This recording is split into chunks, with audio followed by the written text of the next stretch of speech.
हज़ारे मील करेंदे हाजी मोहम्मद सल्लल्लाहु अलैहि वसल्लम क्यों नहीं मिलेंदा।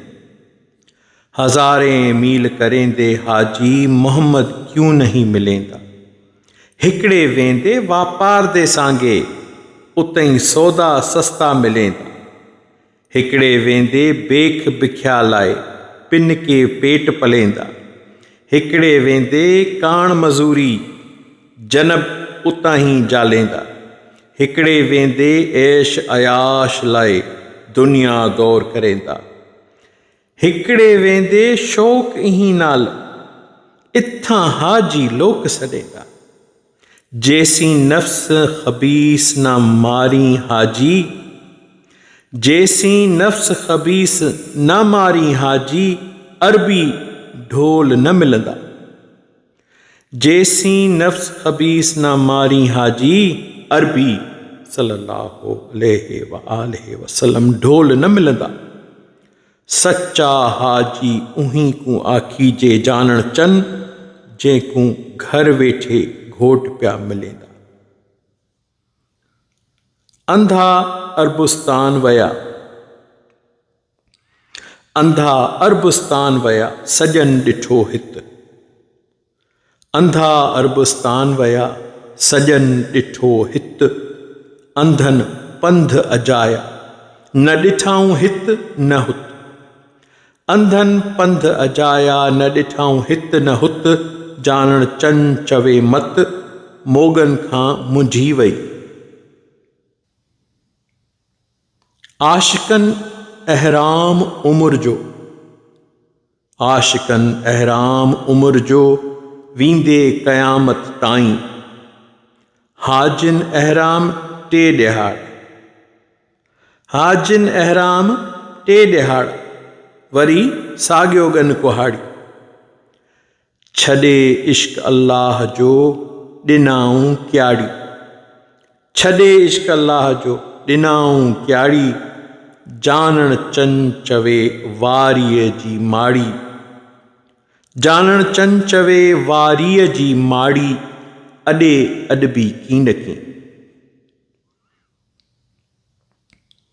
मस्जिदुल हराम खां उथी मस्जिदुल अक्सा ते वयसि। ॾील पंहिंजे में ॾिठमि साबित सचो हाजी थियसि। मस्जिदुल हराम खां उथी मस्जिदुल अक्सा ते वयसि। ॾील पंहिंजे में ॾिठमि साबित सचो हाजी थियसि। हुई हाजरा तलाश में पाणीअ जी प्यास में, हुई हाजरा अलैहिस्सलाम तलाश में पाणी जी प्यास में। हुई हाजरा तलाश में पाणीअ जी प्यास में। जिते डोड़िस मुंहुं वञी, जिते डोड़िस मुंहुं वञी हुज़ूर में हाज़िर थियसि। मस्जिदुल हराम खां उथी मस्जिदुल अक्सा ते वयसि। ॾील पंहिंजे में ॾिठमि साबित सचो हाजी थियसि। जिते तालिबन तवाफ़ा हिजाब न उत ग़िलाफ़ा, जिते तालिबन तवाफ़ा हिजाब न उत ग़िलाफ़ा। सिरातुल मुस्तक़ीम रस्ते मिलियो, सिरातुल मुस्तक़ीम रस्ते मिलियो। इने पंध सां पहुची वयुसि। मस्जिदुल हराम खां उथी मस्जिदुल अक्सा ते वयुसि। ॾील पंहिंजे में ॾिठमि साबित सचो हाजी थियसि। पंहिंजे नफ़्स खे उज़हा कयमि, पंहिंजे नफ़्स खे उज़हा कयमि। मीना मरी वरी जियमि, पंहिंजे नफ़्स खे उज़हा कयमि। मीना मरी वरी जियमि। ॿिए खे कुहण कहरा इने ज़ुल्म खां बची वयुसि। ॿिए खे कुहण कहरा इने ज़ुल्म खां बची वयुसि। मस्जिदुल हराम खां उथी मस्जिदुल अक्सा ते वयुसि। ॾील पंहिंजे में ॾिठमि साबित सचो हाजी थियसि। दम दमादम जामा आधू तिन अंजाम, दम दमादम जामा आधू तिन अंजाम। उम्र जो अहराम, उम्र जो अहराम ज़मीर में ज़ाहिर थियसि। मस्जिदुल हराम खां उथी मस्जिदुल अक्सा ते वयुसि।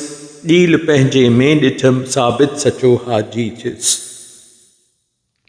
महदी मिलियो मूंखे यको, मेहदी मिलियो मूंखे यको, मुर्शिद मिलियो मूंखे यको, मौला मिलियो मूंखे यको, इमाम मिलियो मूंखे यको। मेहदी मिलियो मूंखे यको, ॼाणण चन्न सां पको। मेहदी मिलियो मूंखे यको, ॼाणण चन्न सां पको। उते लॻो मुंहिंजो छको, उते लॻो मुंहिंजो छको, कामिल जे कुणे पयुसि। मस्जिदुल हराम खां उथी मस्जिदुल अक़सा ते वयुसि। ॾील पंहिंजे में ॾिठमि साबित सचो हाजी थियुसि।